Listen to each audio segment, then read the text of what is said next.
The views and opinions expressed in this podcast are those of the hosts and guests and do not necessarily reflect the official policy or position of the podcast platform, its affiliates, or even the hosts. The information provided is for general informational purposes only and should not be taken as legal, financial, or professional advice. The host and guests are not liable for any errors of omission in the content, nor for any losses, injuries, or damages arising from the use of the information provided. Listeners are encouraged to seek professional advice relevant to their specific circumstances. Now enjoy the show.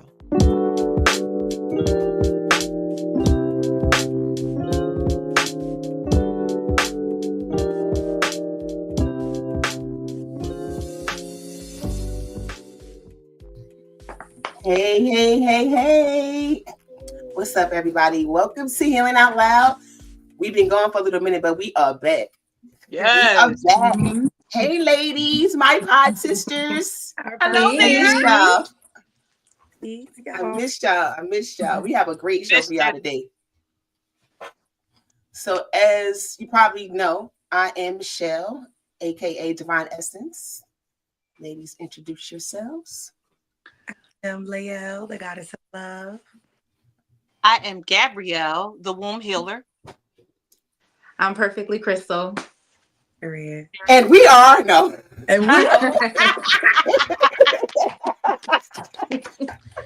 Yes. So today is going to be a great show. We are talking about healing the mother wound.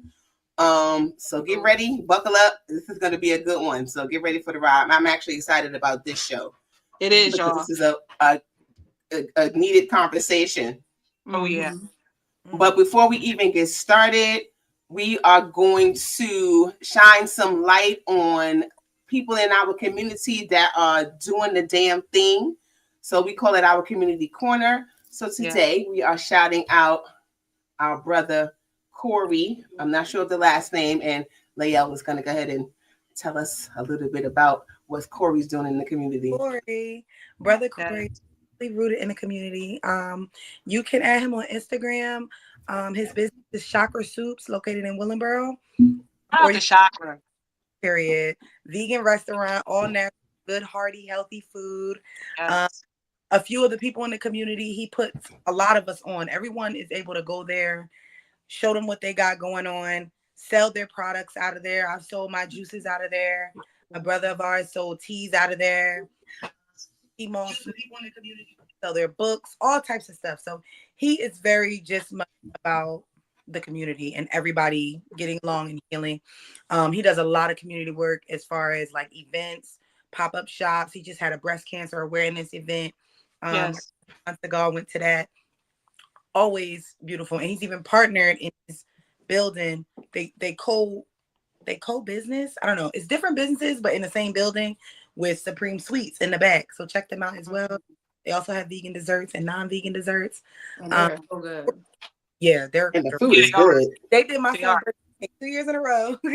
So I know that's right. Like our brother, he has came through for us doing healing conversations. Yes. Our femininity event. Like he has Shout out to you, Corey. Woo. That's coming off the top of my head. Yeah. But the brother who just cares about uplifting, empowering, and seeing his people win. So definitely Chakra Soup. His Instagram name is Corey XNOI. If y'all want to go ahead and give him a follow and just check the business out. Yeah. We have another one of our soul care sisters. She is doing a women's essentials bags, and she asked me for his info. And when she went to him, he told her they could use the space free of charge to make the bags and everything. So he has a heart for the people. That's so dope. He has a heart for the people. Yeah. He definitely does. He has done donation based with us to where like using the event space has not been a crazy price. He works with you. He's about absolutely. So absolutely. That's what community is about for real. Yeah. People ain't really trying to come up off of one another. You know what I mean? Everybody's just trying to show the love, and spread the love throughout the community. Exactly. That's what focus on the love, and guess what? The money will come. The money will come. Focus on the love. Absolutely. And since we already shouting out, so let's talk about our soul care cocoa and coat drive. Yes. So we need coats. If you are in this area, in the Burlington County area, and you want to donate either new or slightly used coats, please, please, please, please, please. I need an address. Let me find the flyer. I should have had this up. Oh, no, that's fine, Shell. It is 402 York Street, the Sisterhood Incorporated building. We have a big box there that says Coats and Cocoa, and it's just very warming, and it gives you all types of inspiration, the actual box. But you can drop your gently used or your new coat right in the box. It's right there in the building. If you go there and you don't see the box, you just say, hey, I'm here for Coats and Cocoa. I want to drop off a donation. And they'll be happy to take your coat and put it in the box. We also want to shout out people that need coats. If you need a coat, December 14th, between the hours of 1 and 4 p.m., we'll be outside in front of Sisterhood, and we will have coats for everybody that we can. Prayerfully, nobody will not leave there without a coat, prayerfully. And we just ask that you guys just donate enough coats. It's going to be a cold winter. This isn't about Christmas. It's about the cold. So we want to make sure that as a community, we make sure that everybody is warm. It's really going to be a cold winter. And I know you can't really focus on much when you don't have, I have 5 coats right now, and I'm going through a lot, but you always have to think, but I'm still blessed. You know what I mean? There's somebody with no coat. Can you believe that? There's people with no coat. So we just want to be a blessing. We're going to have cocoa, hot cocoa, cookies, and we'll have some marshmallows for the cocoa. So you know how we do. When we come correct. And we just want to make sure that we bless every and anybody that we can. So if you know anybody that needs a coat, let them know. December 14th, 1 to 4 p.m. Meet us there. Beat us there. Don't meet us there. And you can go to any one of our Instagram pages, and the flyer is on our page, so you'll see the information there.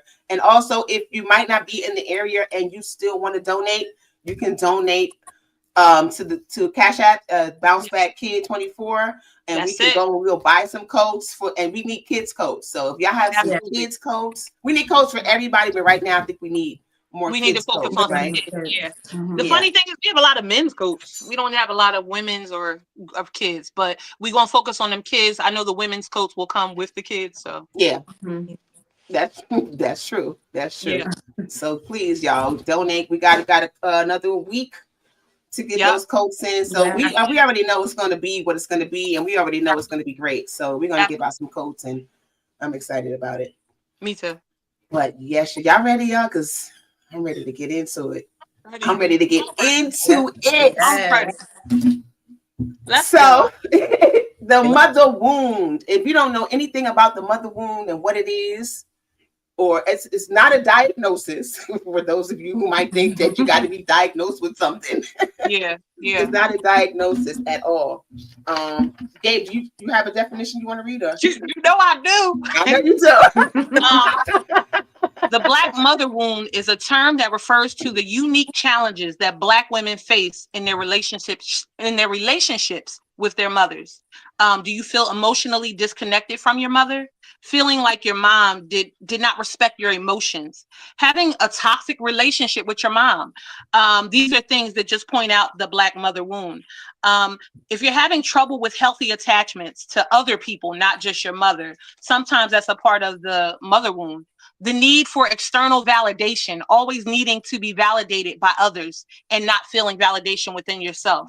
Overwhelming sense of inadequacy, just not feeling like you're just not it. You know what I mean? The mother wound can sometimes feel to us and others like 1,000 little paper cuts. It can really and a paper cut hurt almost like you got stabbed in the chest. Sometimes it'd be like, damn, this little ass cut. But it does feel like that. So what we hope to achieve talking with you guys, even for myself, I deal with the mother wound. I just want to start healing the wound. I've done some of the work. We must unpack the complexities of the relationships with our mothers. We need to confront the toxic dynamic, and we need to unravel the generational trauma, because sometimes the wounds come because our mothers have not addressed their traumas. Right. So, and we want to weave a new narrative of strength, resilience, and self-love. Yes. Yes. Come on, Kate. Let's get. So, I can speak for myself. I know that I dealt with that. You know, because growing up, I felt like I had to take on the role of the mother to some degree. Mm. My mother, my mother was an alcoholic. Oh, okay. So, Wow. you know, in doing that and being that, she was functioning, you know, she worked every day, but it kind of consumed her life. So you don't realize it. Of course, I'm a kid and I'm just going through the motions. So I realized I kind of had to parent my mom to some degree. So there was a lot of things that I missed out on, you know, growing up, that I felt like, because I often said, as you know, when I became an adult, like, I didn't have the nurturing that I felt like I needed from my mother. You know, I was allowed to just do kind of just whatever. You know, I used to be like, she's sleeping? I'm out. Yeah. Wow. You know what I'm saying? So, but then I would get, the discipline would come, but it would be so harsh, you know, after. It's like, you know, and I'm like, well, I asked you. And that was one thing I used to do. I was terrible. My mother would be asleep, knocked out. Mom, can I have that? Can I do? Can I go? Everybody do that. Can I take $10? You said yes. Yeah. My mom was sober. I tried that all the time.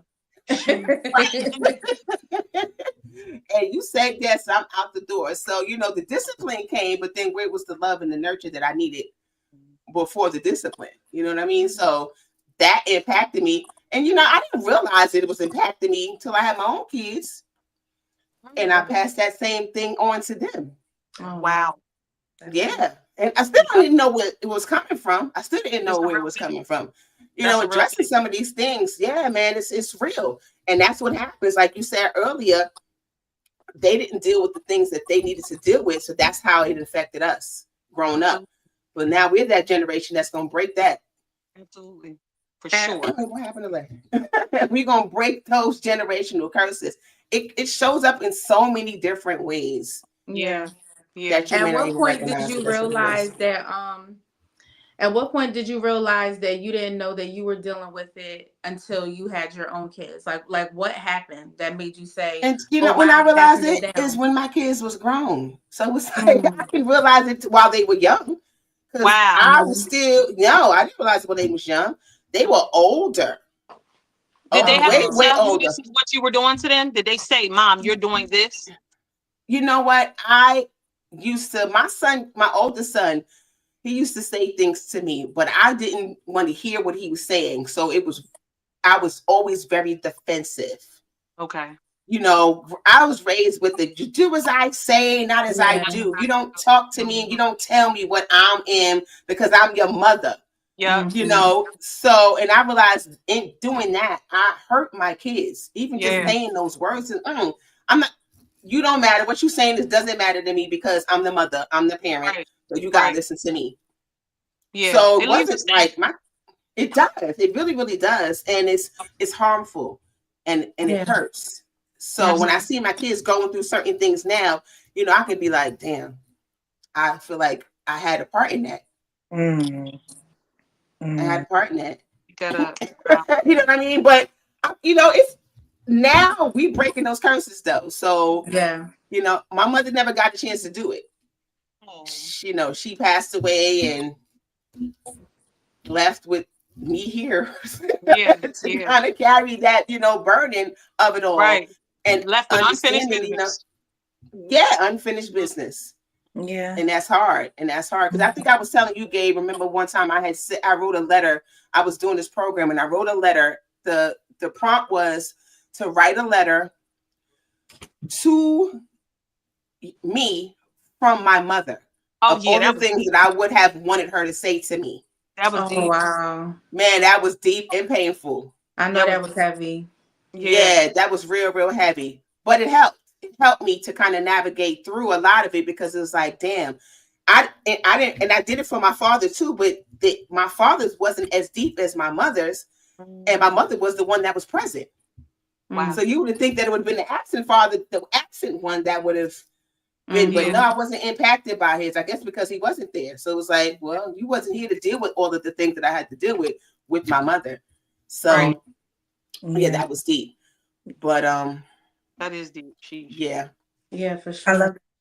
Because what you're speaking on is the process of identifying the pain, identifying is happening and what is the karmic cycle that you're in with your mom. The definition, when you spoke about seeking validation and attachment styles, most of the time with our mother wounds in the Black community, those are the ways you're going to be able to identify your wound. Yeah. Your attachment style, if it's secure, Unhealthy. or if it's avoidant, or if it's anxious. A lot of times when you're dealing with a depending on how your mother showed up, you will have a pretty anxious attachment style. And you'll be constantly, even subconsciously, seeking this external validation from not just her, but from all people. Yeah. Yeah. And Yeah. you'll notice in relationships with women also that you have this this armor up, this guard up with women in friendships and in different Yeah. workspaces and things of that nature, just to highlight how you're identifying, just to identify this mother wound. Absolutely. How you show up. If you're always in a space where you're assuming without any proof that people are talking about you, or someone judging you, Yep. or if you Ooh, yeah. that you need That's to be so true. way to fit into this group, or things of that nature, usually stems from some sense of how I was conditioned. Your mom may have taught you that this is acceptable to receive my love. How Absolutely. you behave this way. I see it real time with my son. He's 2.5. And all he knows is unconditional love, right? So mommy loves me regardless. But if he sees me say, Hassani, don't touch me no more because you hit me, he learned that this type of behavior, mommy is going to cut off her love, even though I'm only just detaching and setting a boundary. But what he feels, Yeah. mommy is cutting off her love. So Yeah. this version of me is unacceptable, which is Right. not. He right. It ain't acceptable. So but that's just a little small example. But you'll, as a kid, you start seeing little things. You might be talking to your mom on the phone, or your mom might be on the phone. Mom, you trying to tell her something, and she say, "When I'm on the phone, don't talk to me." Yes. Not as important. You learn these type of things from your Absolutely. mother, and your mom is your God. Your mom is your first God. That's the first thing you know as God. Yeah. So Absolutely. every single thing she subconsciously instills in you is going to play a part in your attachment styles and the way you seek validation. So those are the main two things I think you will be able to identify where your mother wounds are coming from and what type of wounds you have attached to that. Go ahead. For sure. Yeah, Sure. definitely. That's so true. Definitely. So true, Layla. Yeah. Cause I be seeing it. Cause I'm going through it right. Like literally just within this episode. If we would have talked about it last week, I probably would have showed up with a lot more aggressive energy. But I've had some time to breathe and reflect and decompose myself. But in real time, me and my mom have hit a very bumpy rock in the road, or just a season. But you know how I know that I've done a lot of work around that, because the amount of empathy and grace that I have right now, it's not it's, and while also honoring my voice. If you notice you can't speak up for yourself around your mother, that throws her off balance. Maybe she got you in a chokehold. Right, got you in a chokehold. You know what I'm saying? But, Yes. Yeah. And the need for validation, and thinking that you need everything has, the need for validation is real serious when it comes to that mother wound. yeah. And if you that you can stand up for yourself and vocally speak for yourself, and also if it hurts her or if it doesn't, you can still give her the empathy, the grace, and the space. You doing something right. And I'm just grateful Absolutely. today that I'm able to see my mom. And she violated me, just to be completely honest and transparent without saying too much. She violated me. And I could very much say, F her. Like, or y'all know, but in a way where I forget her and I'm never speaking to her again. But I'm able to really use this level of empathy. I think when you really start healing that mother wound, you have access to this empathy because you see your mother as a human and a woman. Yes. Or your mother.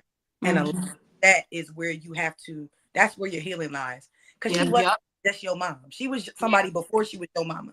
And if you could see that and start to give that version of her some grace and some empathy, then you could give that to yourself. You could give that to your sisters, to the women in the world. Absolutely.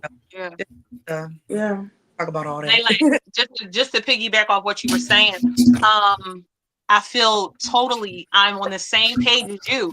My hurt didn't start recently, but when my hurt started, I found myself going back to my mom time and time again for an apology that I was never going to get. So I would go to her and I would, now nothing has ever been wrong with my throat chakra, but I would go to her and I would just, say one thing to trigger a conversation so that I could bring up what I felt she had done to hurt me so bad so that I could wait for an apology. And y'all, when I tell you I would walk away, I've walked away 15 times from my mom with no apology and hurt feelings and what they say, your tail tucked between whatever. But it was just, I had to.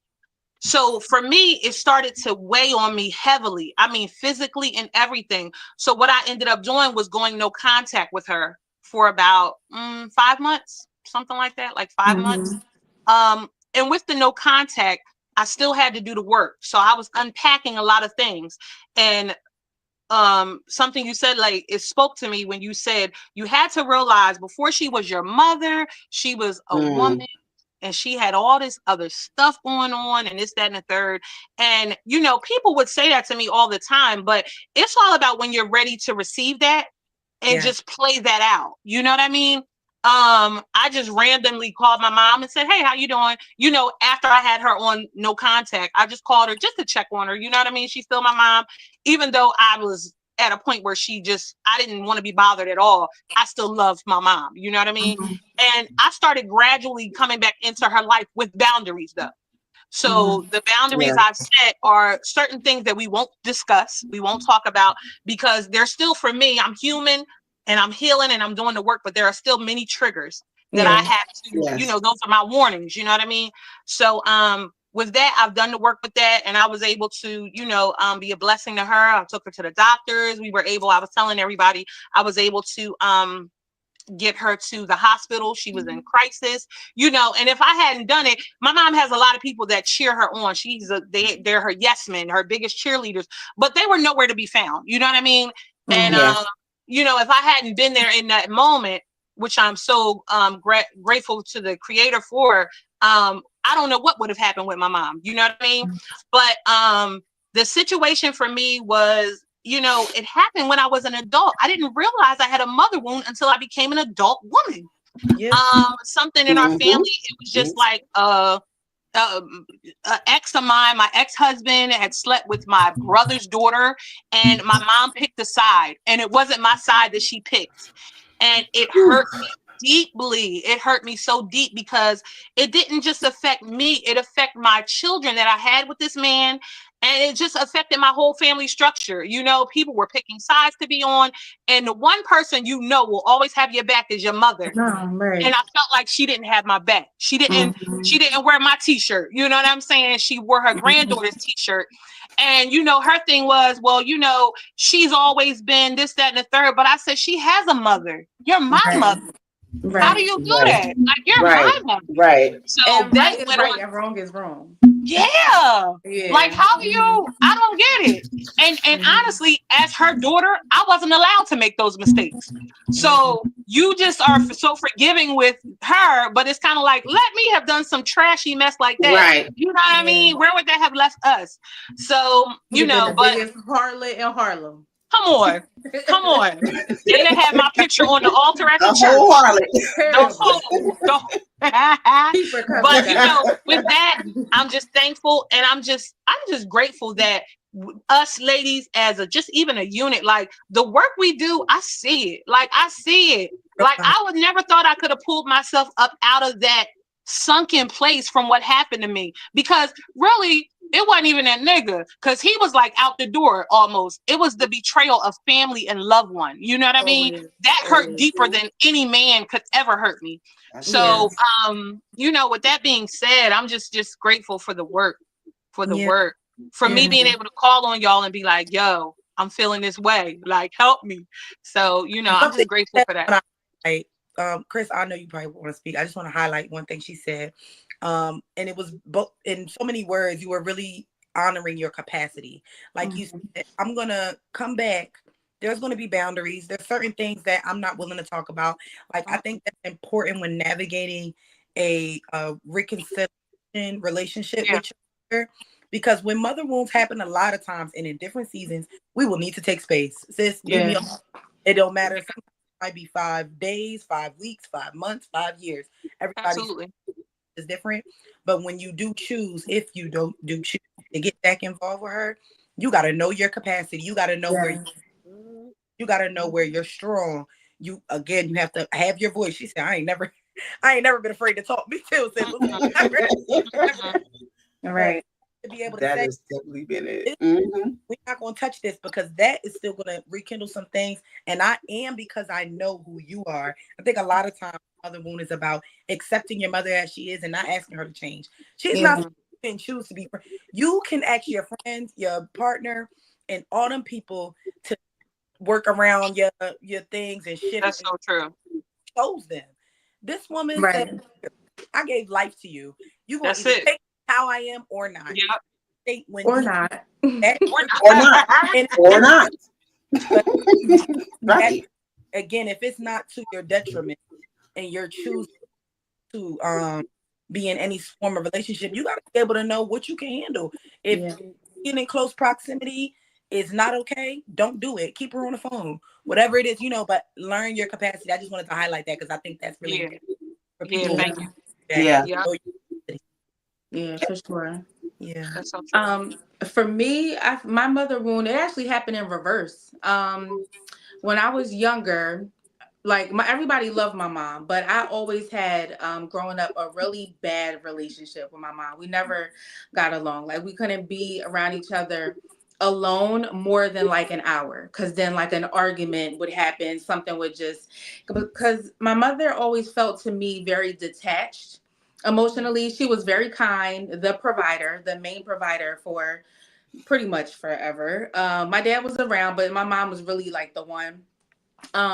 But the dynamic between the relationship with her and I versus her and my brother was visibly different. Everybody saw it. And then I had gotten to like some things when I was younger, and I went to therapy, and the therapist wanted to meet with everybody because she was like, I need to see what's going on. And the therapist even said, like, the way you treat Dane is very different. So that my mom, she tried, but it was just always very weird, but it was so normal to me. It was just like me and my mom don't get along. And like Gabe and Lael, I never had a problem with my throat chakra either. I always said how I That's felt. how we all here. None of us. But it wasn't, I never felt compelled to say to her, like, you're mean to me. I don't like the way you treat me. Because to me, it was just it was like, this is who my mom is. I didn't compare her to other moms. It was like, that's just my mom. Wow. Until I got older. When I got saved, everything changed. But I remember it was almost so audible. I heard God telling me when it came to my mom to give her grace. Wow. And I never I always started to look at her differently, like, okay, just like that, like she's a woman. And then when I started going through relationship issues, and mind you, I'm still, actually this had to have been before I was saved, because I was still going through like my young girl issues with guys, so maybe like 18, 19 years old. And I started to say, damn, like I started looking at my mom like, you deal with this stuff with my dad, and you deal with so much stuff, and you're a mom, and you are the breadwinner. And my mom's depression was also very visible. I just had so much really sympathy, not even empathy. I had so much sympathy for her. And I started to ease up, like when my like attitude or not want to be around her. When I was around her, it's just kind of like, okay, girl, yeah, laugh at her jokes, stuff like that. Like I just trying to be nice to her. And then when I moved out and left her house, and I started to see like the world and having to provide for myself, I remember calling her in tears and apologizing and telling her, Mom, I'm so sorry. I love you. And I never, like, apart from just, being a woman and having to deal with all those emotions when it comes to life and love and how you see yourself, but then also just being out in the world, I realized that my mom genuinely did the best that she could. She did the best that she could. She started to heal. and she started to go to the gym. She started to work out. There were a lot of changes that were happening. And one day she and I were talking, and she apologized to me for Oh, everything. She just, and I Wow. didn't have to, oh, we wow. weren't even, we were I just love really that. chilling. And she was like, Crystal, I want to apologize to you. And she told me about just her years of depression. She was pretty much going through depression, raising my brother and I, like, she was just on autopilot because there Yeah. was nobody coming to save her, but she knew she had to take care of these children and keep a Yeah. roof over our heads. And how, a lot, like, most of the time for at least 15 years, she didn't even want to live and had to fight suicide, like, Oh. because she wanted to be here for us. And so, and that made me cry because I just remember when God told me, like, you got to give your mom grace, like, give her grace. And how, um, for even reasons unbeknownst to me, when I really wanted to, I just was like, I can't treat mommy this way, despite how I feel like I'm being treated.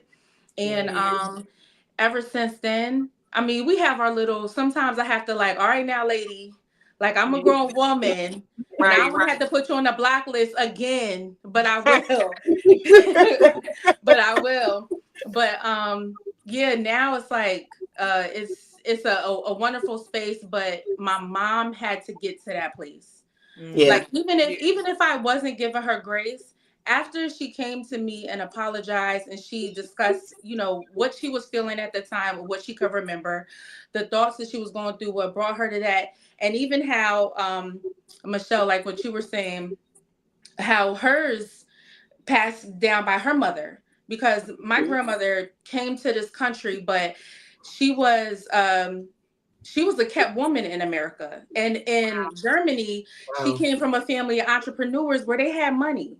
So my Mm, grandma would compare everything that my mom and my uncle did, especially my mother. Like, my mom had to be prim and mm, proper, everything had to be. And so when my mom's life didn't look the way my grandmother thought, my mom felt worthless. And then she gets yeah. married, and then everything is falling apart. She felt worse. So, hearing her story just made me feel like, first of all, like, I'm so honored that she held on, but Yeah. that also that she did her own work, because even though God had, you know, given me what I needed, her coming and doing that was just kind of like the icing on the cake. Come on. It It, puts the it Yeah. baby was. on your heart. It Yeah. it was the icing on the cake. So Yeah. we in a much better space. It kind of worked in reverse, but even though I don't deal with that as a woman, when I hear stories like that, like, I know you ladies personally, so, like, especially Gabe, like, when I hear, like, the things that you're going through, especially off camera, like, yo, Yeah. like, you and I have talked sometimes about what has happened. It's heartbreaking because you're right. It's always told that if the father is not in the picture, you can almost bet that the woman is going to turn out like this. She's going to be Mm, a certain type of way. She's going to be in the street. She's going to have unhealthy relationships with him. It's literally books about it, Yeah. but it's very rare that you talk about the devastating effects that, as a woman, not having the woman that birthed you, the canal you came from, whose DNA is still in her body and yours and hers, how Yeah. there's such an emotional disconnect to where even it's like, maybe I may not want to be just like you, but you're the woman I came from. Come on. And I need you to guide me. Like, it's something as Yeah. little as teaching you how to cook, what type of undergarments to put on, how to do your hair, how to properly, highlight your features. Like, that stuff may seem superficial, but that's like a genuine thing to pass down to your daughter. Oh Like, you yeah. know what I mean? Like, tell them, like, listen, F that boy, or you're beautiful. Like, we need to hear from our dads. I'm going on a tangent. I'm about to stop in a minute. We need to No. hear it You know. from our dads, but Yeah. hearing it from your mother, like, hearing it from, like, I was that little girl. Listen, I know, and I know you won't call him again, but you're beautiful. Like, pouring that into your daughter, the women need that from their mothers just as much as For men. And sure. I want to say one more thing. they For sure sure. do. When I was in church, when I first went into church, my mother and our relationship was repairing, but it wasn't there yet. So the first lady of this church that I was going to, she was like a mother figure to me. She taught me, I mean, how to just be a wife, a woman of God, how to, you know, properly carry myself, how to dress for certain occasions. She, even on my spiritual life, just taught me about prayer. She, like, I would have done anything for that woman. And then when I had to, you know, leave that church because of some scandalous stuff that had going on, that was me, but it just divided everything. I felt so broken. I felt like I had lost a mother. I Wow. was so sad. I had to reach out to that woman to tell her, because I just felt like, where are you? Like, I felt like that. Like, why you leave me? I went to my mom and told her, like, no offense, but I love this woman because she was all of this to me. And, you know, my mom was just like, Crystal, well, because I sent her an email, and the woman was just very, she didn't really have much for me. It was just kind of like, well, you know, the Lord's will be done. So she gave me something like that, right? It was very customer service, HR. Yes, it was. And then so I went to my mom with it, and she said, you know, Crystal, sometimes she said people can only give you what they have. But she never took it like, well, who is this woman? And my mom comforted me in that. Like, it's okay. I know you are. It's okay. But yeah, that type of connection is extremely important. And I just wanted to share. Yeah. That's it. That was good, but we're gonna go to break real quick, and then when we come back, we're gonna finish this Oh God, I conversation. just took us over. Okay. Yeah, it's okay. But so far. Tired of the same old motivational speaker? Well, unlock your full leadership potential with Penny Owens. Through storytelling and real-life obstacles with real-time solutions, you'll heal your inner child, expedite the learning process, highlight your strengths, and soar to the next level. Using my keynotes, Depression Ripple, and Purpose Power Infusion, I tackle the underlying issues that keep you from being where you want to be. Join the many who have changed their lives after hearing me speak. Go to www.pennyowens.com. Tap into your essence with a Divine Essence candle. Candles that soothe your soul and balance your chakras.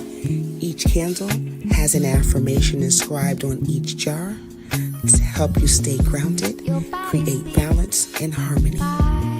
Use code DE20 for 20% off your first purchase at divineessence.us. Oh, we're back. Oh, Welcome back. Wait, our engineer was in the background going, "Don't no break. She's cooking. Just let her go." I know. Let her cook. Let her cook. She's cooking. Just let her go. Yeah. giving so much. Yeah. But you know, I want to talk about the fact that the mother wound is not only for women. You know, men deal with it too. Yeah. You know, we're women, so we can relate to it, but men too. And I know a lot of men that have it. You know, dude, I birthed one. My firstborn son. I feel like he has a mother wound with me. Yeah. I was a teen mother. So I didn't have all the answers. I didn't have the playbook. I just played whatever hand I was dealt. I played it. And he holds me accountable and responsible for a lot of things that have happened in so when you have a lot of kids, the one thing I'm gonna tell y'all about that is different things happen in different sectors. So the first group of kids go through this, then the second group of kids go through that. So, you know, although the other kids, when I speak with them, they don't really relate to his experience, but I can't ignore or diminish his experience. Right. You know, and for him, sometimes because he's working on himself, my sorry isn't good enough. So I have to, you know, that's a hard space to be in when you as a mother can't fix it. You know what I mean? And with me, look at me. I'm 47 years old. An apology from my mother would have fixed it a long time ago, but I didn't get that. And then when I'm faced with my son who's saying, sorry ain't enough. Nah. You know what I mean? It's just kind of like, now you got to perform. Yeah. You got it. Like and that then the meme, crazy thing is you got to just let them have that moment. It's just like, it's not enough right now. It's just got to be like, maybe it'll be enough later, son. You still got to hold that for also, even though it may feel for you, Gabe, that like your mom's apology would have fixed it, but I beg to differ, you know, because a lot of times I definitely think it could play a big part on how you connect with her or react with her. But the wound is our work. Like when you have a wound, it's your job to heal. Mm-hmm. You're right. You're right. Right with that for sure. Help you, they can guide you, they can offer you love, support. But your oldest son, I almost said his name, sorry. Yeah,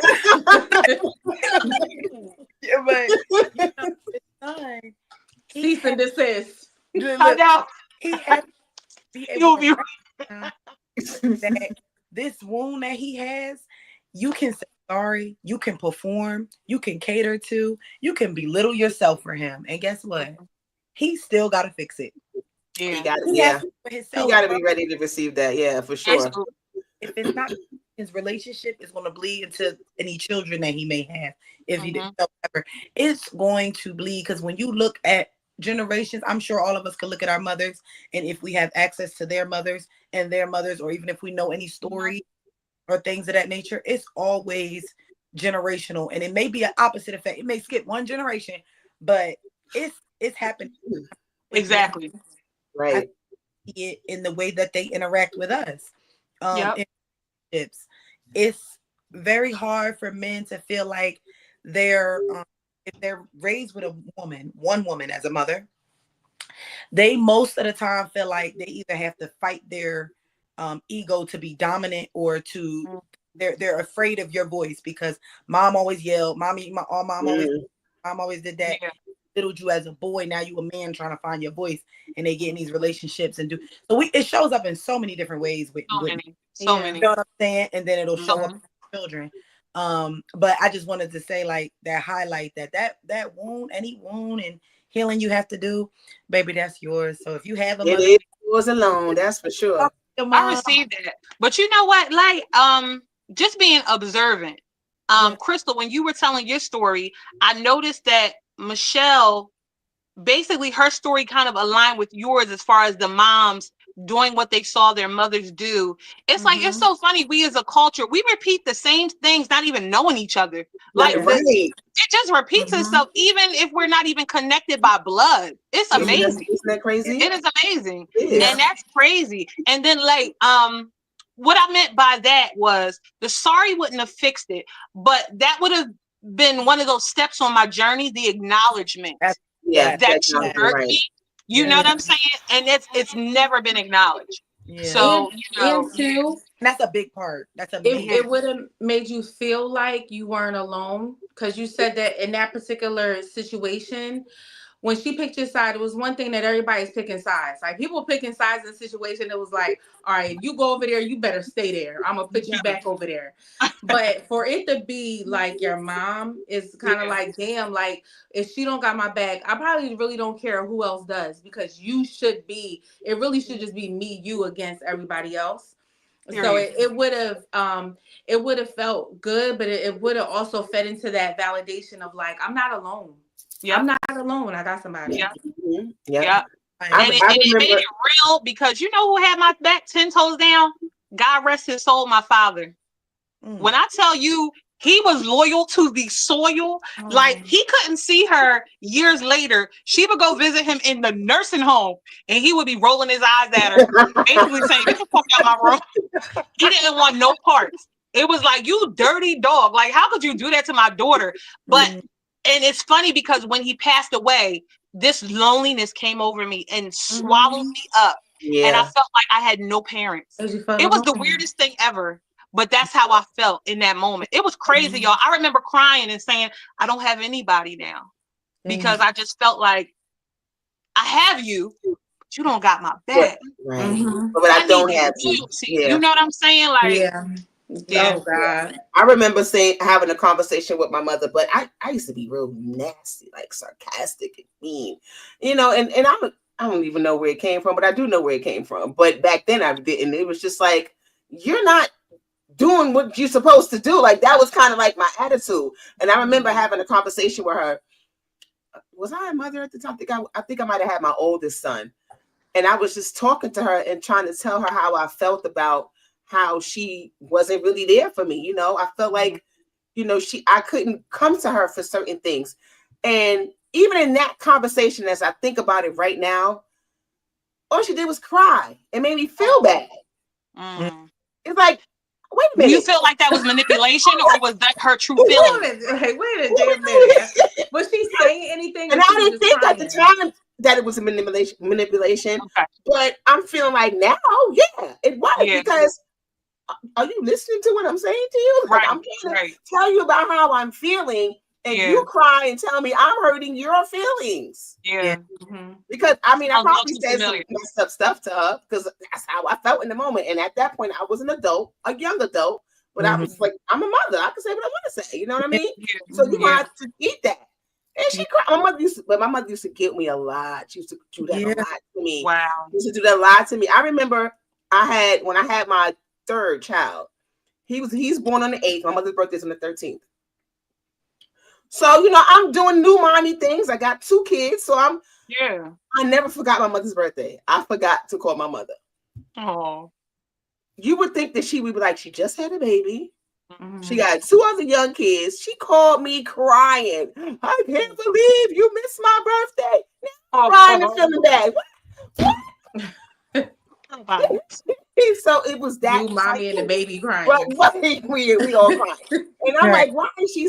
But then now I understand, you know, what her issues were and a lot of, you know, her story. You know, my mother, her relationship with her mother wasn't good. My mother wasn't raised with her mother. She didn't come to live with her mother until she was 9. Wow. She lived in the South with my great grandmother. My great grandmother. So she raised her up until she was 9. When my mother came here to New York, she didn't even know it was her mother. She thought it was her sister. Oh. Yes. Wow. She thought it was her sister. So I can imagine that, you know, so now she has to readjust because this is a whole new world. Yeah. So, you know, she used to like talk to her mother like her sister, not a mother. So there was a lot of things that I feel like our generation of moms, they don't talk about. Everything is secret. Everything is they don't, you know, the family secrets. You don't talk about that. So that's why these curses are so is on it so hard because nothing is being talked about. Nothing is being resolved. Nothing is changing. So we're the new generation and we taking that back because we can't keep going. This cycle has to stop somewhere. You know, because, and I remember as my child, when my youngest, my daughter, she was like a little girl, maybe 2 or 3. And I came in the house. We was at my grandmother's house in the South. And this woman said to me, so you don't hug her? You don't show her affection?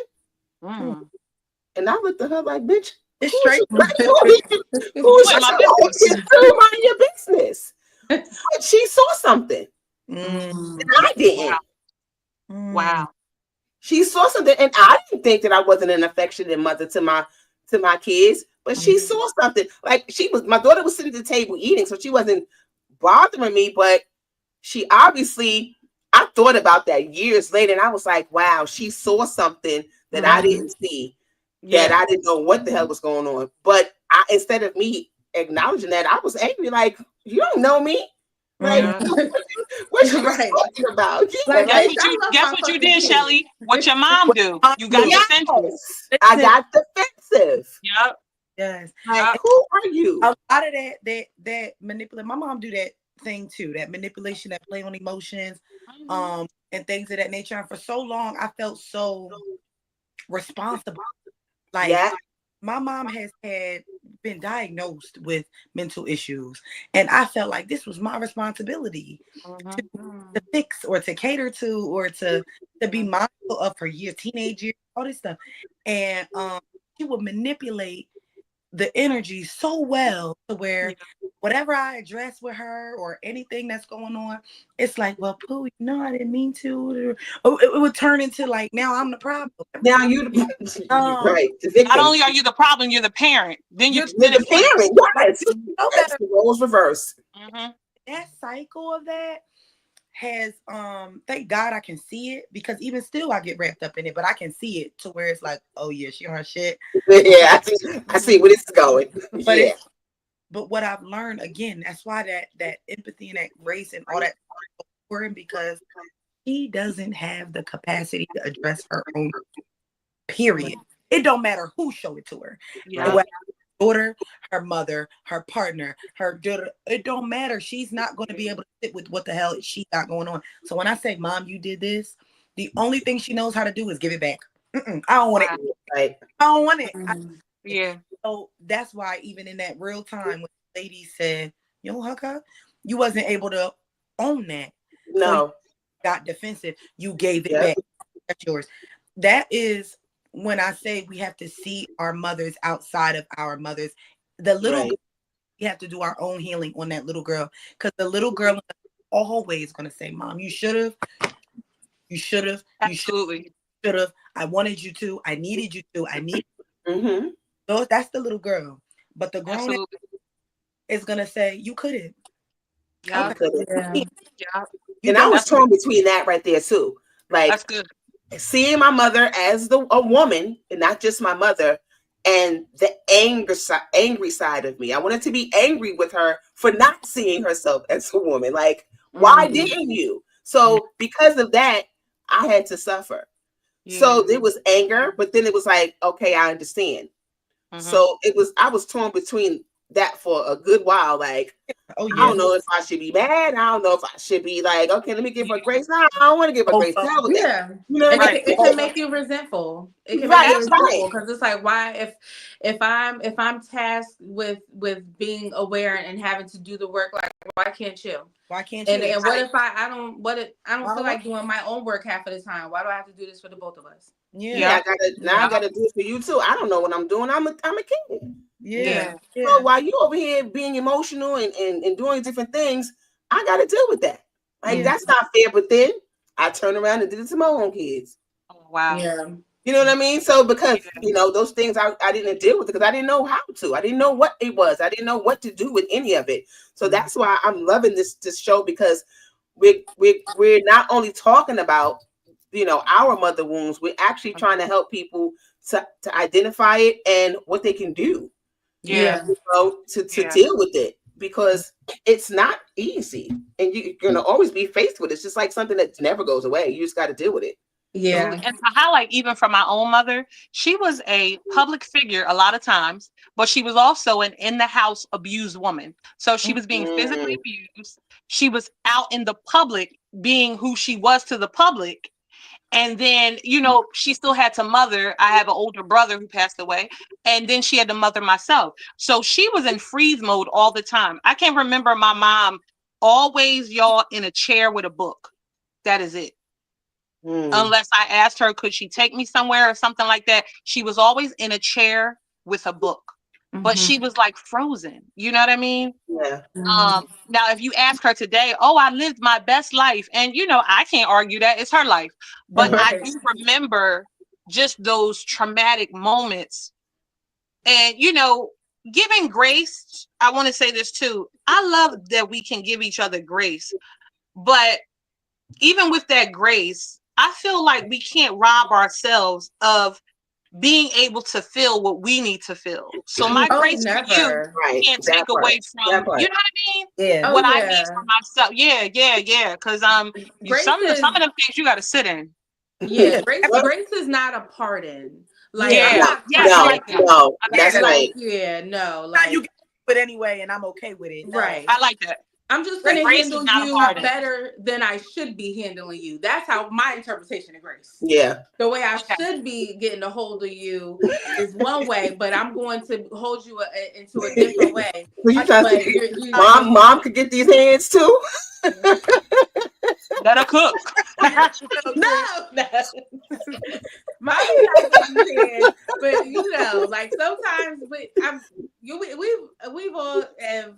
I think we've all said it at some point in our journeys with our moms. We've had to have a conversation where whether it was adult like or it got like a little disrespectful, like it was like, listen, I'm an adult. You can't treat me any type of way. Like, yes, I'm your daughter, but I'm a human being with feelings. And this is what I need. And if you can't give me that, I can talk to you 2 weeks from now.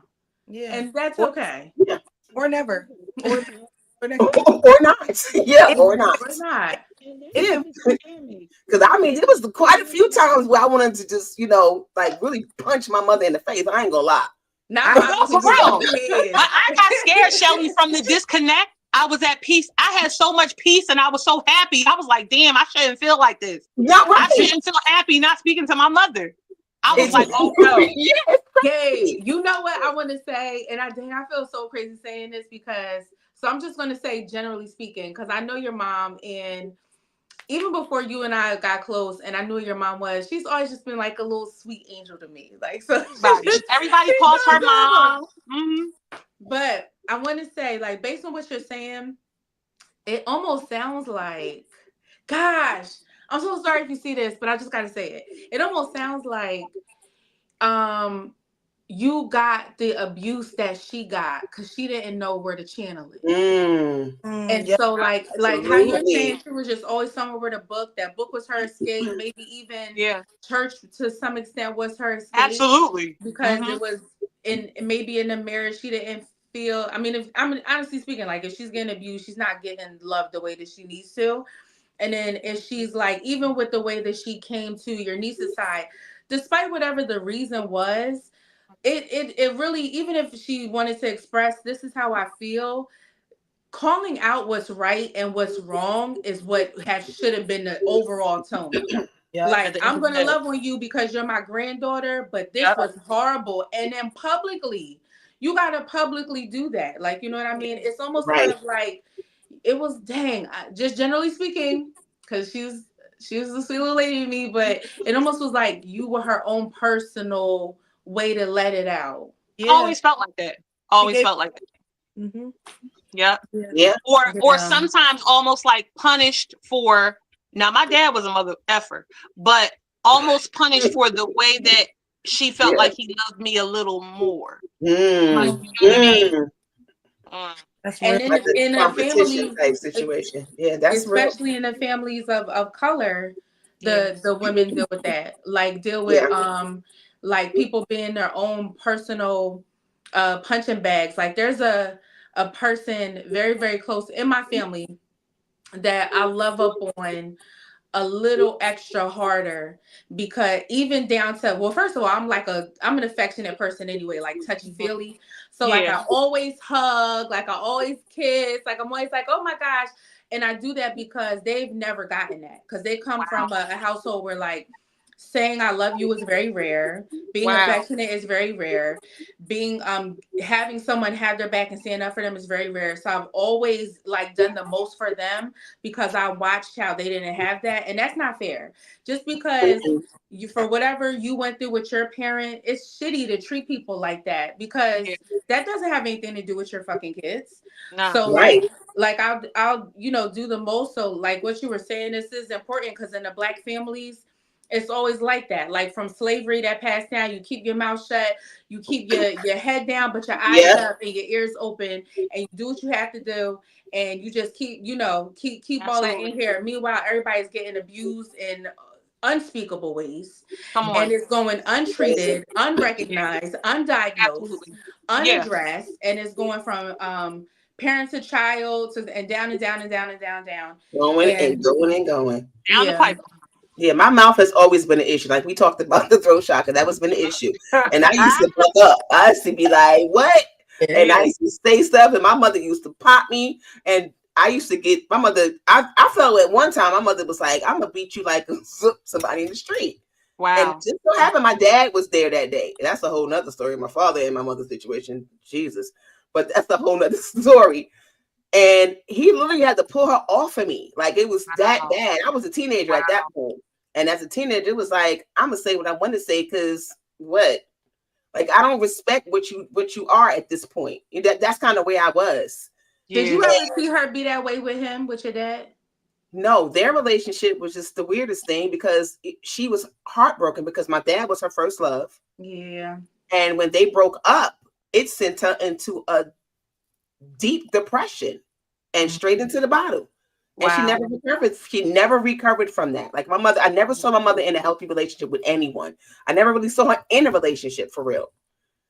So, and then, her and my father's relationship was crazy, because he still, how men be doing. They still want to come and I think it gave her hope that they were going to get back together, and it never happened. So a lot of the issues that she probably took out on me, was, attributed to her relationship with my dad. With your dad. Almost 90% of them probably definitely were. Yeah.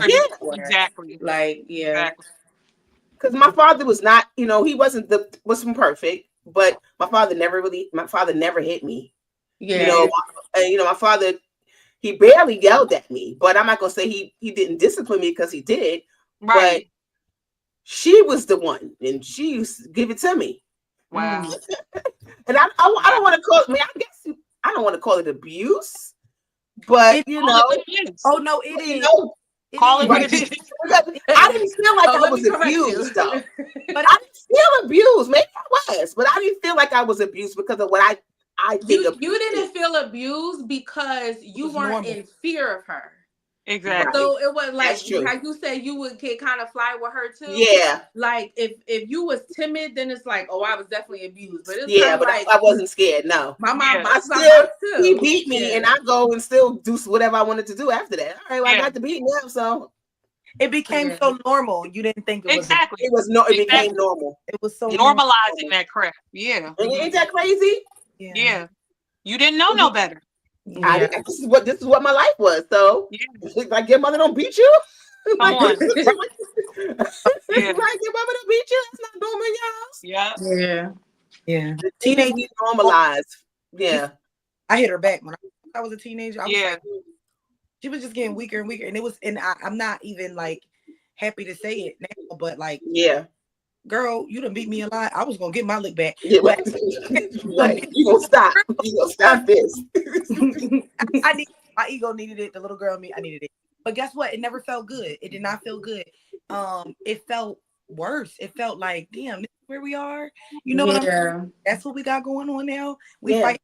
We're hit. I'm hitting back, and you're really rocking me back. Like we're really rocking the street. That broke me to the core. That's when the first we took real space for my mom when I was a teenager. And I was staying with my dad. I was like, nah. Yeah. This ain't gonna work. Actually, no, I wasn't even with my dad. I was on the streets. I was out. And you sideways. I don't know. It was just for me, or is Gabe sideways for y'all too? She was. It looks like she's spinning now. She's at the screen now. Oh, she's froze. But I just want to say, for as far as like healing that wound, did we give steps on what to do? Because we definitely need to talk about that too. Okay. I do have some stuff. You have anything written down, or I have some stuff not. Yeah. So you have some steps for healing the mother wound. Okay. Yeah. The first step is express the pain. Feel how you feel. Say what you need to say. Do what you need to do. Feel how you feel. Love on yourself. Mm-hmm. Develop self-awareness, because without it, you don't even know that you're dealing from a mother wound. And this last one says parent yourself. Yes. And I find that to be so crazy, because it says you have to learn how to parent yourself and give yourself all the things that you never received as a child. Yeah. I wanted to highlight that mostly because remember when I said the little girl in us is going to always say you should have or you need and things like that. Mm-hmm. When you're from that, you know you're still in your womb. It don't matter what happened. That is the little girl that needs something. But when you can start reparenting that inner child and things, you can speak from the place of your womanhood and you say, I understand. I know. So it's real big on that. But I just also want to add in one more. I would say if whatever your spiritual foundation is, sit with God, the universe creator, Buddha, whoever you pray to, get clear to reveal your generational trauma. Yeah.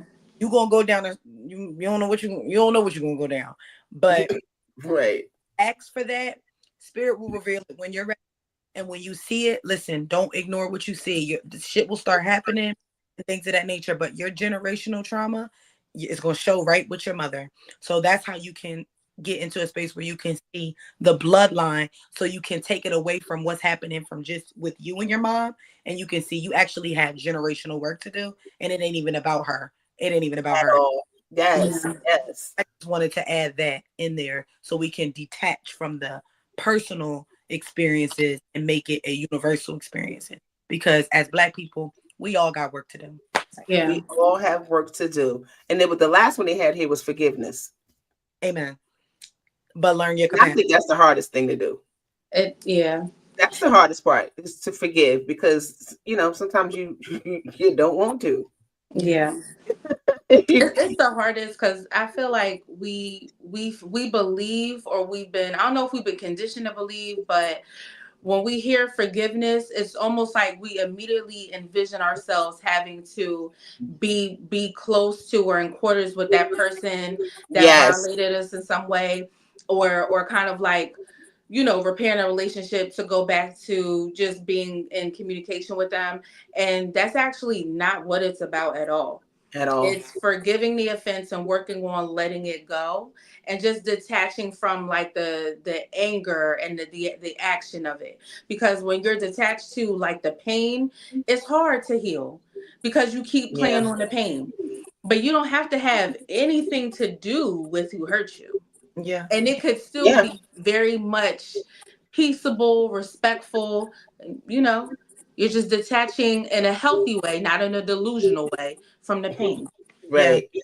Releasing. Yeah, and it's not your fault. Like, don't take that responsibility on yourself. Like, don't blame yourself for what was done to you. Yeah. Don't carry that. You got to let that part go. And acknowledge, because a lot of times we don't forgive other people because there's versions of ourselves we don't forget. I know every woman in the world sees themselves in their mom. You see your mom in you in a lot of ways, won't you? Yeah. Yes. So you have to forgive yourself too.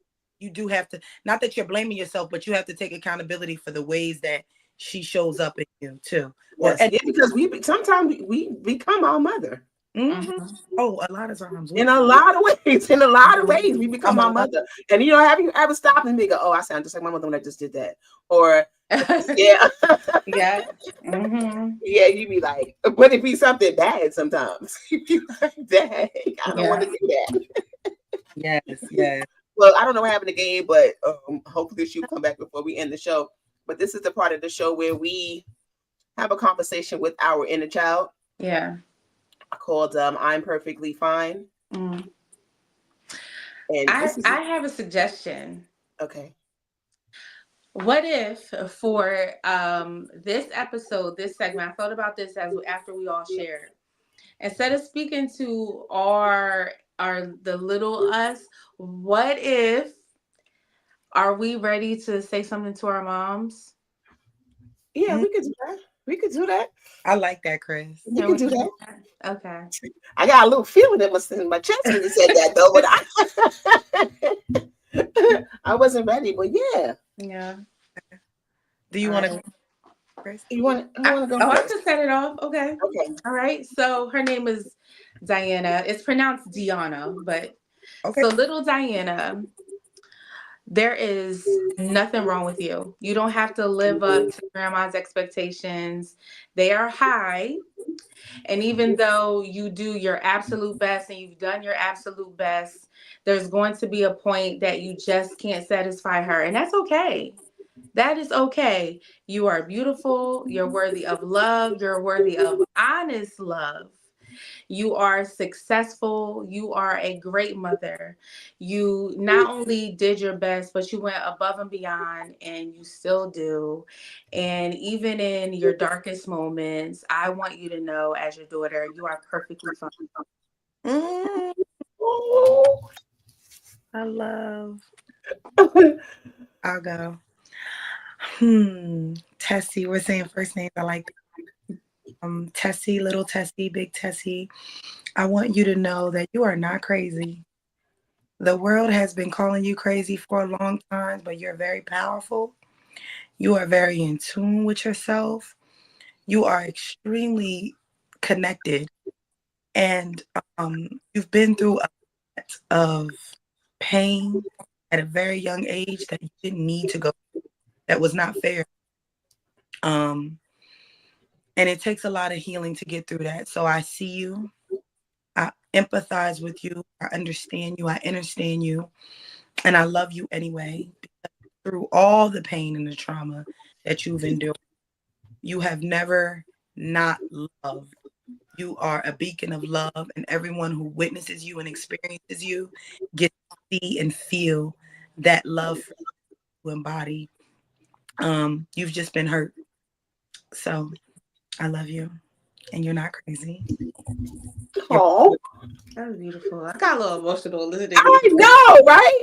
So, my mom has been gone now. It's actually almost the 20th will be 24 years that she's been gone. Mm. Yeah, so I'm gonna get through it though. Come on, let's do it. We got you, baby. Little Carly, I loved you. I love you. You've been through a lot.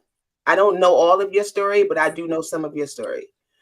And you didn't deserve a lot of what happened to you. And I know that you didn't know how to deal with it. So for you, your coping mechanism was to drink.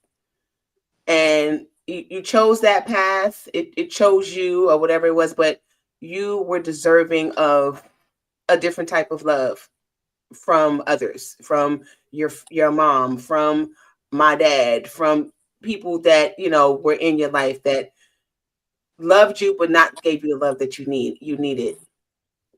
I forgive you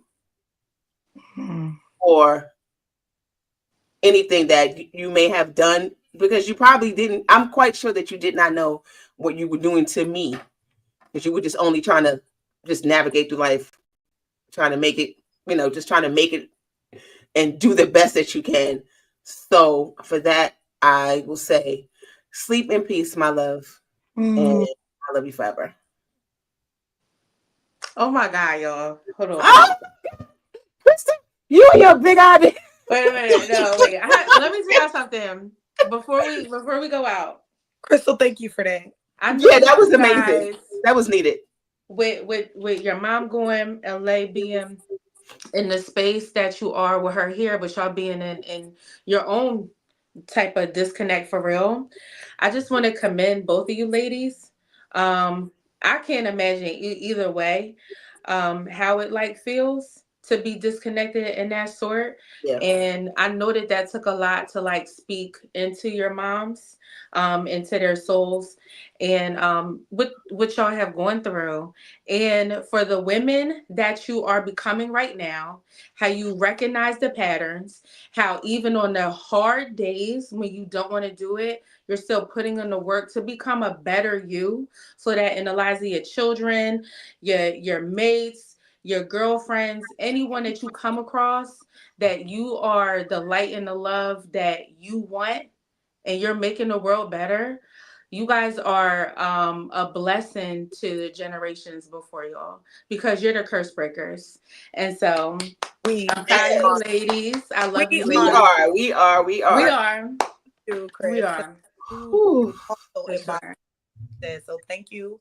I wish Gabe would have came back for Yeah, this, I but know. Oh I don't know God. what happened. I don't know what happened, but I don't know. Something must have happened. But we love you, Gabe. I don't even know. Like, I'm discombobulated. It's after, but you know what? Thanks everybody for joining. I hope you got took something away from this show, because this one was a good one, and this was a good. So if you listen, I guess I gotta pay some bills, as they say. If you have a podcast idea, or you want to join up, be a guest on any one of these podcasts, you can email us at weareunited@myyahoo.com. If you are a fan of the network and you want to consider donating, you can donate to us at our gains II on PayPal. I see RG in the background going.